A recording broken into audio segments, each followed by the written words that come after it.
una sa lahat. Nandito kami sa Davao, ang nahuli namin hindi bato, bakal. Ha? Mga kapatid, alas 5:30 na. Ito na mga bumabanderang balita. Pambato ni PBBM, Pangulong Bongbong Marcos, tiniyak na mag-endorse ng kandidato sa 2028, pagtapat kay VP Sara. Kaso ni VP Sara, kampo ni Vice President Duterte, hiniling na magkaroon ng oral arguments para mabasura ang kasong grave threats. Hanggang kailan maulan, Metro Manila at iba pang bahagi ng Luzon, patuloy na uulanin, bunsod ng habagat.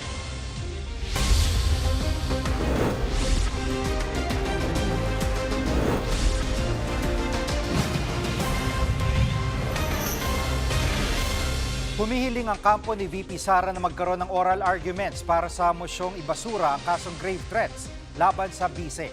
Live mula sa TV5 Media Center, nangungun sa balita si News 5 Justice Correspondent Camille Samonte. Camille, bakit gusto ng kampo ni VP Sara na magkaroon pa ng oral arguments sa kasong ito? Jiggy, iginigiit ng kampo ni VP Sara na mahalagang magkaroon ng oral arguments sa kanilang motion dahil malawak umano ang epekto ng kasong ito. Ayon kay Attorney Paul Lawrence Lim, kung maaaring kasuhan at litisin ang isang nakaupong Vice President, posible ring itong mangyari sa ibang impeachable officials tulad ng Ombudsman, mga mahistrado ng Korte Suprema at kahit ang presidente. Sa naturang oral arguments, hindi pagdedebatehan dito kung nagkasala si VP Sara sa kasong grave threats o hindi. Ang gustong maresolba rito ng kampo ng bise ay kung may kapangyarihan ba ang ordinaryong korte na listisin siya habang nakaupo bilang Vice President at habang may gumugulong na impeachment trial. Matatanda ang naghain ng mosyon ang kampo ni VP Sara para ibasura ang kasong grave threats laban sa bise. Wala raw kasing jurisdiksyon ang korte para dinggin ang kaso dahil hindi pwedeng ma-prosecute ang isang sitting impeachable official. Pakinggan natin ang pahayag ni Attorney Lim, ang abogado ni VP Sara. Dahil sila ay impeachable officer, hindi dapat sila maaaring kasuhan ng mga kasong kriminal katulad ng sinampa sa ating Vice Presidente. So yun yung dahilan kung bakit nag-file kami ng motion to quash. Very far-reaching and serious yung consequences presented by this issue. Camille, generally speaking ba, pinapaliwanag ni Attorney Lim na bawal kasuhan ang isang incumbent Vice President? Jiggy, ang may malinaw lang na may blanket immunity ay ang presidente sa anumang kaso habang siya ay nasa pwesto. Iba pa ito sa pagiging impeachable ng isang opisyal. So pagdating sa Vice President, wala silang malinaw na immunity mula sa criminal cases. At sa ilalim ng konstitusyon, maaaring matanggal sa pwesto ang presidente, vice presidente, mga miyembro ng Supreme Court at Constitutional Commissions at ang Ombudsman sa pamamagitan ng impeachment. Hindi otomatiko kapag impeachable official ka ay immune ka na rin mula sa criminal cases. Jiggy. At anong posisyon ng DOJ dito sa hiling na oral arguments ng kampo ni VP Sara? Jiggy, wala pang bagong pahayag ang DOJ tungkol dito sa hinihiling ng kampo ni VP Sara na oral arguments, pero naunang iginiit ni Prosecutor General Richard Fadulion na hindi pinagbabawalan ang pagsasampa ng kasong kriminal laban sa Vice President. Iginiit din nilang hiwalay ito sa impeachment proceeding. Sa parte naman ng palasyo, tila pagbabanta raw ang sinasabi ng kampo ni VP Sara na posible ring makasuhan ang ibang impeachable officials tulad ng presidente. Pero giit ni Castro, dapat daw tandaan na walang sino man ang mas mataas sa batas. Mapapanagot daw ang sino mang lumalabag sa batas o umaabuso sa kanilang kapangyarihan.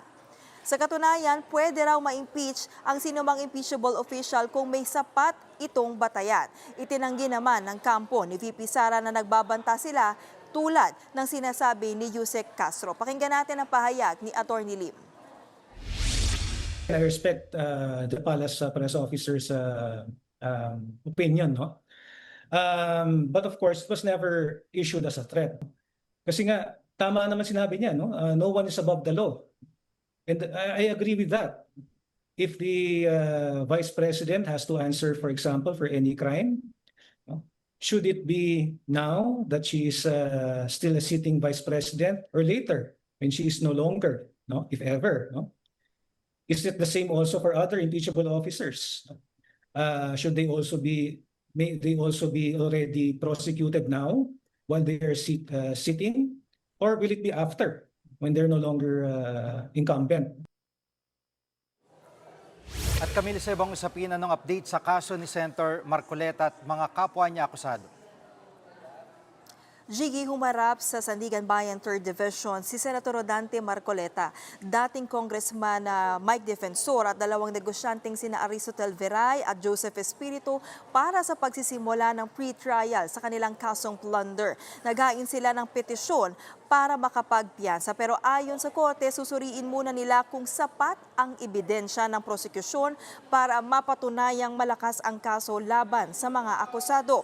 Kailangan din daw patunayang may sabwatan ang mga akusado at posibleng tumakas ang mga ito. Itinakda naman ng korte sa September 3 ang bail hearing. Naghain din ng motion si Marcoleta para hilingin na ibasura ang kaso at ipagpaliban o pigilan ang paglalabas ng preventive suspension order laban sa kanya. Sa August 18, ito didinggin ng korte.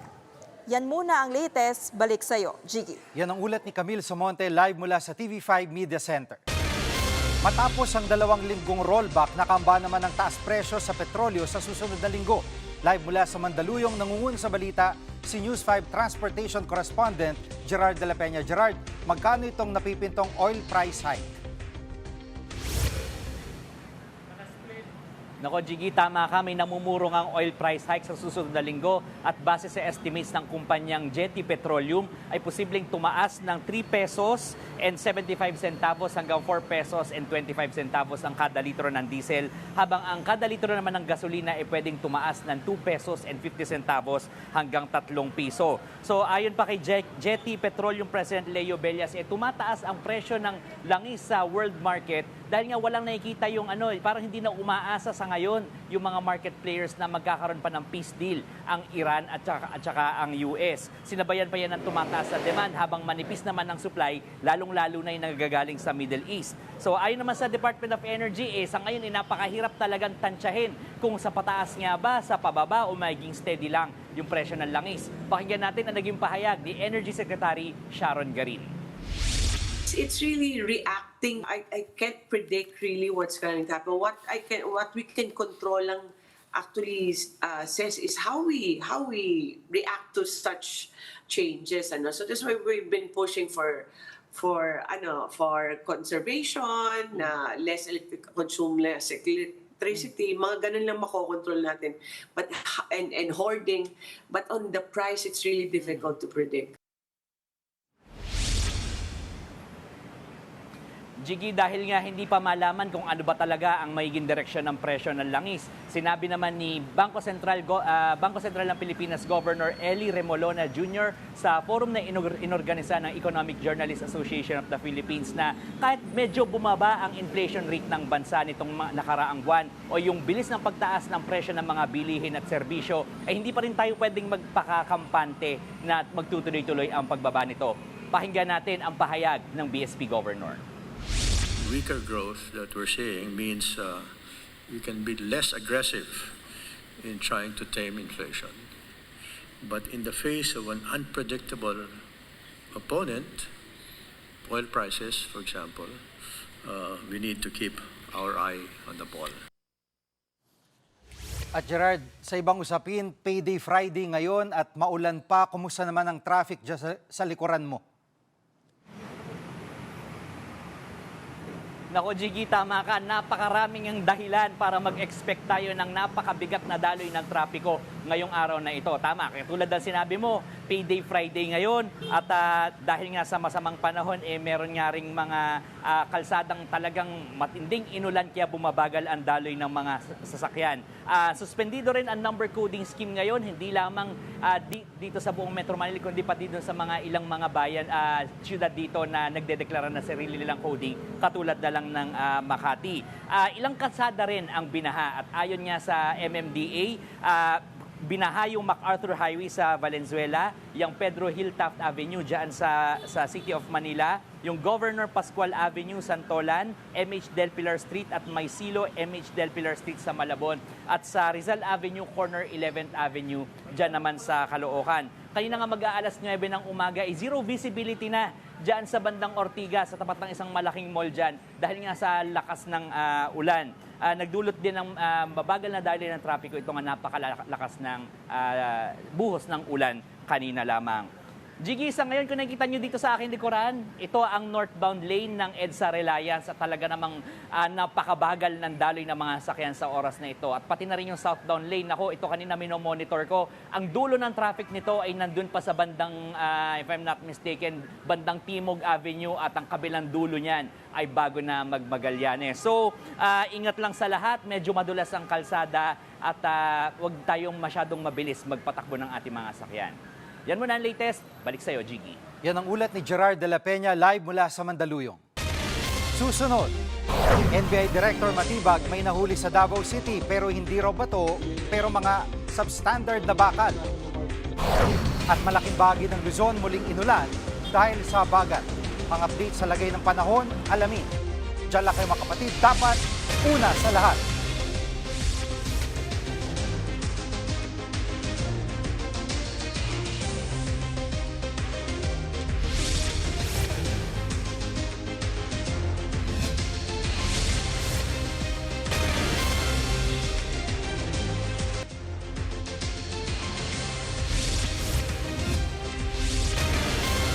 Mga kapatid, huwag kalimutang magbaon ng payong o kapote. Mararanasan pa rin ang maulan na panahon ngayong weekend dahil sa bagat.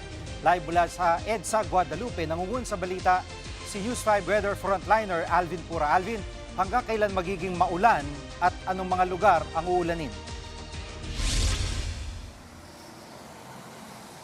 Yes, magandang hapon, Gigi. Nandito nga tayo sa EDSA Guadalupe. Pagkamat tumigil na o medyo humihina na yung ating mga pagulan is meron pa rin tayong nararanasan mga pagulan dito. At magpapatuloy nga ang ating mga pagulan, particularly dito sa malaking bahagi ng Luzon dahil mananatiling aktibo yung ating habagat sa mga susunod pang mga araw. Dahil pa rin sa habagat, posible pa rin yung ating mga pagulan. Mas madalas po yan at mas marami tayong natatanggap na pagulan sa mga areas ng Zambales, Bataan at Occidental Mindoro. Samantalang ang hilagang bahagi ng Luzon, kasama dyan ang Ilocos Region, kasama na po dyan ang La Union at Pangasinan, mga kabundukan ng Cordillera, including Benguet at Abra, kasama dyan ang Baguio City at ilang bahagi ng Cagayan Valley, posible rin po yung ating mga kalat-kalat na pagulan dahil sa epekto ng habagat. At posible rin po yung ating mga thunderstorms. Doble ingat tayo dyan mga kapatid dahil yung mga areas na mabubundok, mataas po ang chance ng mga flash floods and landslides dahil saturated po yung puno na po ng tubig yung ating lupa. Kaya mas madalas na yung ating mga landslide. At dito po sa malaking bahagi ng Central Luzon o yung natitirang bahagi ng Central Luzon, posible rin po yung ating mga kalat-kalat na pagulan. Minsan malakas po yan kapag meron tayong thunderstorms sa mga areas nga ng Bulacan, Pampanga, kasama po dyan ang Nueva Ecija, maging dyan sa area ng Tarlac. Magpapaulan din ng habagat dito sa Metro Manila ngayong weekend, maging sa mga karating lugar nito gaya ng Rizal, Cavite at Laguna, maging sa area ng Batangas.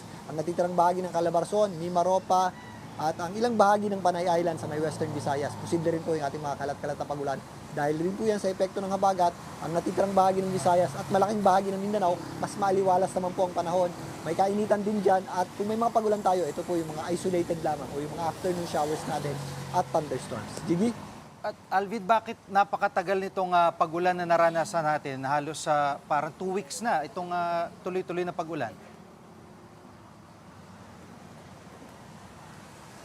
Yes, Gigi, yung ating mga pagulan, epekto ng habagat. At kapag ganitong buwan ng Agosto at panahon nga ng habagat, July, August, September, October, is nagiging aktibo yung tinatawag nating monsoonal trough. Ito yung mababang pressure sa itaas na bahagi ng ating bansa na kadalasan pinagsisimulan ng mga low pressure area at mga bagyo. At kapag aktibo yung ating monsoonal trough, kahit wala po tayong bagyo, is nananatiling dumadaloy yung ating habagat o southwest monsoon mula sa timog kanluran papunta dyan sa ating tinatawag na monsoon trough at tumatawid dyan sa ating bansa. Kaya kahit wala tayong bagyo, nagpapatuloy ang epekto ng habagat at magpapatuloy pa yan sa mga susunod na araw. Kaya kailangan po natin mag-ready sa mga posibleng epekto ng mga pagulan yan. Gigi? At Alvin, may namomonitor ka bang bagong bagyo sa data na may nahawak mo? Sa ngayon, wala naman tayong binabantayang pangbagyo sa loob ng ating area of responsibility at gaya nga ng binabanggit ko, monsoon trough, kadalasan dyan nagsisimula yung ating mga low pressure area, kagaya po ng intertropical convergence zone. Sa ngayon, meron tayong low pressure area dyan sa area nga ng ating monsoon trough na kung saan sa ngayon mababa rin po ang chance niya maging isang ganitong bagyo. Palayo rin yan sa ating bansa, palayo sa ating area of responsibility, wala pong direktang epekto sa atin. Ito lamang pong habagat o southwest monsoon ang patuloy na magpapaulan sa malaking bahagi ng Luzon sa mga susunod pang mga araw. At higit sa susunod na linggo, mula Lunes hanggang Tuesday, meron tayong inaasahan muling paglakas nitong ating habagat na posible pong muling magdulot ng malawakang pagulan at malawakang pagbaha sa malaking bahagi ng ating bansa, particularly sa western section ng Luzon. Gigi? Yan pong ulat ni News 5 weather frontliner Alvin Pura, live mula sa EDSA, Guadalupe. Kinundina ng ilang labor groups ang pagpapalawig ng korte sa suspensyon ng 85 pesos na dagdag sahod sa Metro Manila. Live mula sa TV5 Media Center, nangungun sa balita si JC Cosico. JC, anong saloobin ng mga grupo? Jiggy, ang hiling ng mga grupo tanggalin yung suspension dyan sa 85 peso wage hike at agad itong ipatupad. Ayon nga sa mga grupo, ito raw ay pag-hostage doon sa wage hike, itong ginagawang ito ng korte. Kahapon nga, nang ilabas ng Pasig RTC itong desisyon na palawigin yung suspension dito sa 85 peso wage hike. Ibig sabihin ay hindi mo na matatanggap ng mga employees dito sa Metro Manila yung unang chance na 60 peso na wage increase na dapat nga ay set for implementation noon pang Hulyo. Recall na nag-issue nga ang korte ng TRO laban dito sa 85 peso wage hike. Yan po ay matapos i-appeal ng dalawang construction companies itong wage hike dahil hindi raw po sila o nakonsulta ang ilang employers po ukol dito. Ayon naman doon sa Partido Manggagawa, yung mga employer daw ang hindi dumalo doon sa meeting kaugnay ng wage hike. Mali rin daw na dumiretso sila sa korte at hindi dyan sa National Wages and Productivity Commission. At kaya sila ay walang karapatan na umapela ng due process dahil sila mismo ang hindi sumusunod dito sa batas. Yun namang grupong sentro ay naghain na nga ng petisyon dyan nga sa Korte Suprema para nga maimbestigahan itong anilay pang-hostage dito sa 85 peso wage hike. Narito ang kanilang pahayag. Ito ay blatant na disrespect sa ating mga manggagawa and already insufficient wage increase. Barya na nga po, per tranche pa, installment, tapos ngayon hinaharangan pa. It's disgusting because it's very clear na mas kinatigan pa nung judge yung alleged na potential losses ng milyonaryong construction companies kesa dun sa actual suffering, actual losses ng millions of minimum wage earners dito sa NCR. JC, sa panig ng mga employer, anong pananaw nila dito? Jiggy, ay naman doon sa grupong ECOP ay they respect itong 85 peso wage order sa Metro Manila. Pero gayon man ay they will wait kung ano yung magiging resolution na ukol dito. Pero ngayon nga, napansamantala muna na hindi nga ipapatupad itong wage increase ay saglit daw na makakahinga itong mga employers, lalo na itong mga maliliit na negosyo. Narito ang pahayag ng ECOP. Kasi at least naka-reprieve sila doon sa time ng pagbabayad, yung pagsasource ng cash. But eventually, I think they might have to pay it. Ang masakit pa rin, pag bigla pina-retroactive yan, kakapatong-patong yan. At anong reaksyon ng Wages Commission at DOLE sa pagpapalawig ng suspensyon sa dagdag sahod? Jiggy, ay nga sa NWPC ay they respect itong ruling ng korte. Pero nanindigan po itong komisyon na dumaan sa tamang proseso at nakabatay sa batas itong wage hike. Ayon naman sa DOLE ay hindi lamang ito pinipigilan yung dagdag sahod pero inaalis din daw po nito yung pagkain sa hapag ng higit 1 milyong manggagawa sa Metro Manila at kanilang mga families. That's why they will exhaust all legal remedies para nga raw mabaliktad itong desisyong ito ng Pasig RTC. Jiggy, balik sa iyo. Yan ang ulat ni JC Cosico live mula sa TV5 Media Center. Susunod, sa dokumentado, mga batang maagang nabuntis paano pinapasa ng responsibilidad ng pagiging ina. At Pangulong Bongbong Marcos may i-endorsong kandidato kontra kay VP Sara sa 2028. Huwag kayong bibitiw, dapat una sa lahat.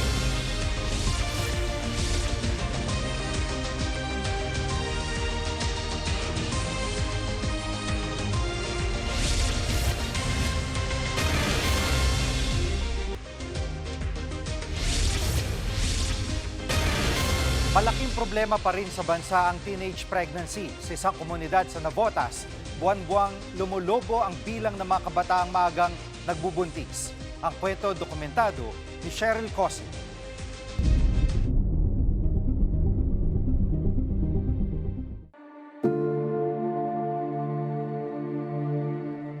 Para sa marami, ang mapagkalooban ng supling ay larawan ng kumpletong pamilya. Pero paano kung sa murang edad, ikaw ay nagdadalang tao na at kakailanganin mong buhayin ang isang bata habang ikaw ay musmus pa rin?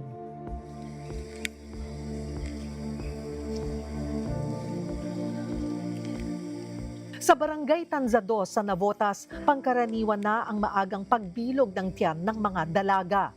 Gaano karami yung bilang ng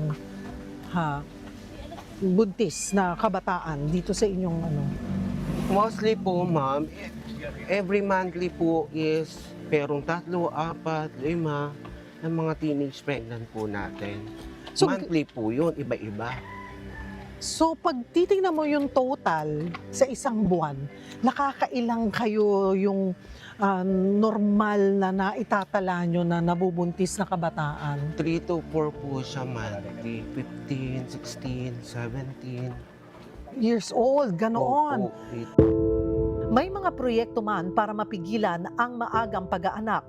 Lumalabas sa datos ng Barangay Health Office ng Tanza 2 na 5 sa mga mag-aaral na grade 10 ngayon ang kasalukuyang buntis. Kabilang na riyan si Maxine, di niya tunay na pangalan. 14 anyos lamang siya nang malaman niya na siya ay nagdadalang tao. Ang ama ng kanyang dinadala, 19 anyos lang. Ikwento mo sa amin, paano mo nalaman na buntis ka? At ano yung reaksyon mo? Netong 3 buwan akong hindi nagkakarantas ng 4 months. Sinabi ko na kay mama, tas nagpiti ako, tas kinakabahan ako kasi ganun din ako nagkakaroon. Nung una na nahihiyak kasi gusto ko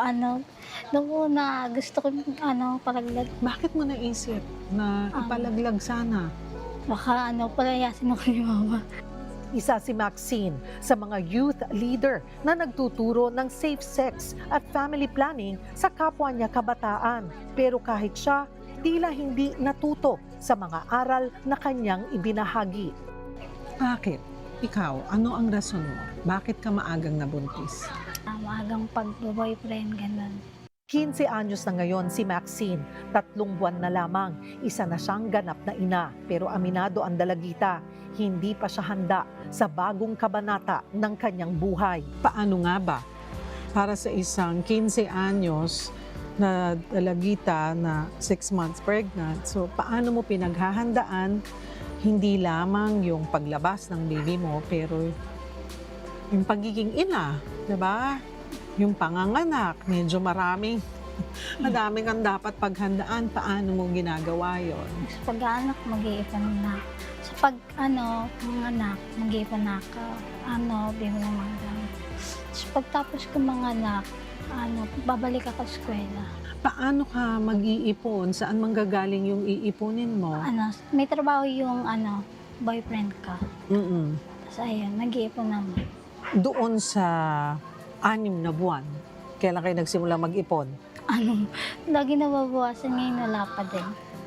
Ha? May naipon? Magkano na yung naipon nyo? Wala pa din. Akala ko ba nag-iipon na? Nababawasan kasi kinakapos. Saan kinakapos? Gastusin, magasta. Ngayon, iniisip mo na ba ang future mo? Paano ka magiging isang ina? Kaalaga, tapos papasok. Sinong mag-aalaga? Dito mga kapatid ko. Tapos ayun. Pursigido kang matapos ang pag-aaral mo? Ako kahit grade 12 lang. Kahit grade 12. Matapos ang senior high school. Tapos, o habang, ano mo sana, pangarap? Naging chef. Sa pag-iikot ko sa lugar ni na Maxine, napansin ko ang posibleng panganib sa kalusugan ng bata na kanyang iluluwal. Bukod sa may nakatenggang tubig na nilalanguyan ng basura, pinaghalong amoy ng kulob at alimuom ang sumasalubong sa mga naninirahan dito. Ang daan na pinagdurugtong lang ng mga kahoy na ipinako para masabing mga tulay. Ito ang araw-araw na tinatahak ng mga pamilya sa mga komunidad. Marami na raw ang aksidenteng nahulog dito at isa na si Maxine.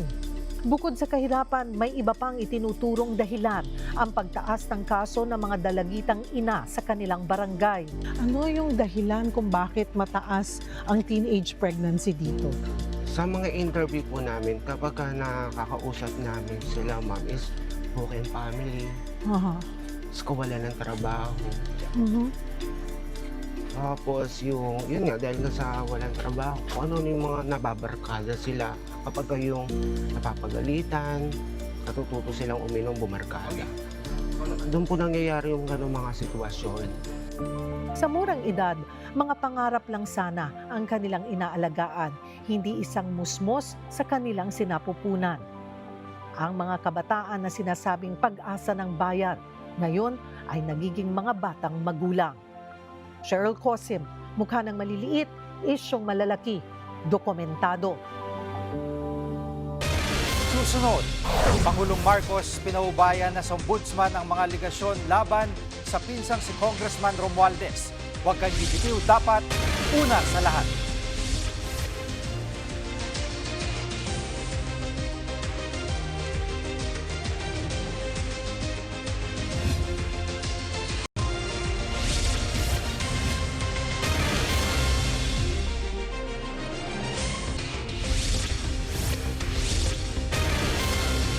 Tiniyak ni Pangulong Bongbong Marcos na mag-endorso siya ng kanyang pambato laban kay Vice President Sara Duterte sa 2028 national elections. Sinabi niya ito sa mga miyembro ng Foreign Correspondents Association of the Philippines o FOCAP sa isang event sa Maynila. Pero hindi pa tinukoy ng Pangulo kung sino ang kanyang kandidato. Masyado para maaga para sa usaping ito. Ang sigurado lang anya, i-endorso niya ang kandidatong mapapagkatiwalaan niyang magpapatuloy ng nasimulang programa kontra sa katiwalian. May mga survey na raw na lumalabas ukol dito pero hindi niya tiyak kung magagamit ba ito para sa pagpili ng kanilang kandidato. Sa ngayon, si Vice President Sara Duterte pa lamang ang nag-anunsyo ng kanyang kandidatura sa pagkapangulo sa 2028. I would say that if I decided now, it would be premature. We have to see how things really shape up. Sa ngayon, puro puro haka-haka lang. Baka tatakbo si ganito, baka tatakbo si ganyan. And it's not, I put it this way, I haven't sat down with anyone and said, do you want to run for president or not? No, we've not come anywhere near that. So the time will come. Nang matanong naman ng Pangulo kaugnay sa mga aligasyon laban sa kanyang pinsan na si dating Speaker Martin Romualdez, sinabi ni PBBM na pinaubayan niya ang investigasyon sa Ombudsman. Naunang naghain ng mga reklamo para sa preliminary investigation ang Ombudsman laban kay Romualdez kaugnay sa flood control scandal.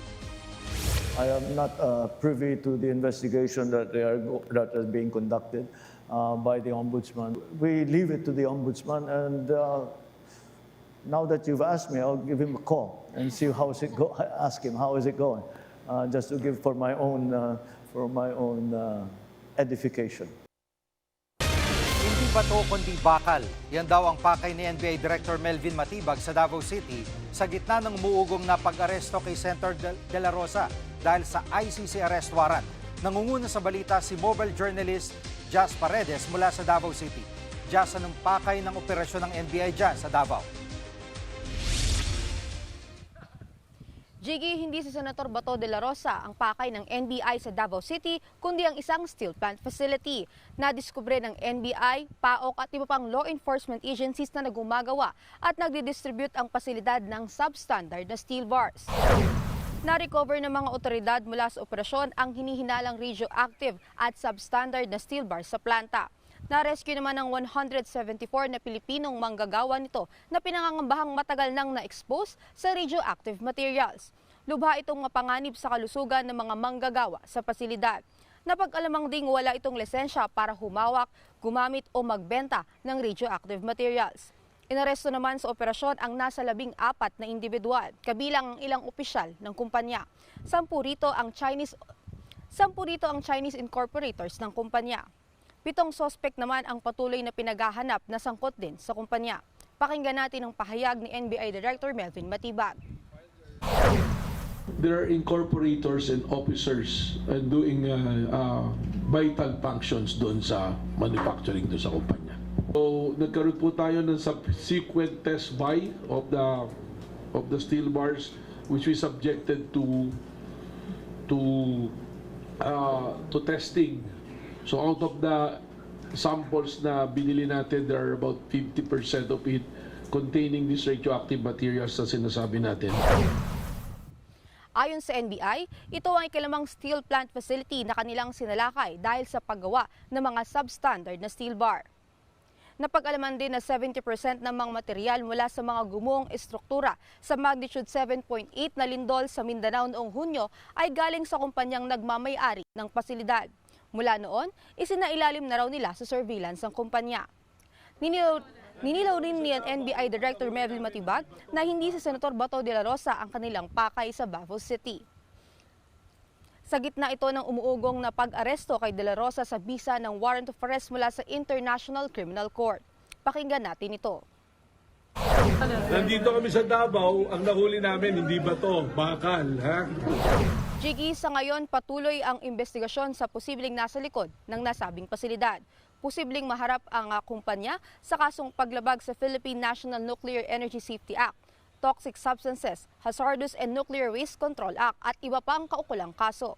Yan muna ang latest. Balik sa iyo, Jiggy. Yan ang ulat ni mobile journalist Jazz Paredes mula sa Davao City.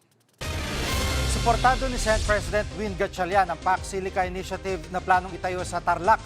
Sa pagdinig sa komite sa Senado, sinabi ni Gatchalian na pambirang pagkakataon ng proyekto para sa bansa. Ang PAC Silica Inisyatibo ng Amerika na layong gumawa ng supply chain para sa artificial intelligence, semiconductor at mga mineral. May agam-agam naman ang ilang senador. Ayon kay Senator Amy Marcos, posibleng may paglabag sa saligang batas ng Pilipinas ang nilalaman ng PAC Silica Framework. Para naman kina Senator Bam Aquino at Kiko Pangilinan, nangangailangan ng full transparency ang plano. Bagmat suportado ni Gatchalian ang inisyatibo, dapat daw masagot muna ang mga isyong ipinupukol sa PAC Silica. Nakikita ko na ito ay isang once-in-a-lifetime opportunity para sa ating bansa. Kung hindi ho ito papasok sa ating bansa, sigurado po ako, ibang bansa ho ay tatanggapin ho ito. Personally, sinusuportahan ko itong PAC Silica, pero marami rin po akong kondisyon at caveats. Kami ang inyong mga kapatid sa Balitan at Public Service, dapat una sa lahat. Abangan niyo po ulit kami sa Lunes dito sa TV5, 1PH, RPTV, True TV at 105.9 True FM.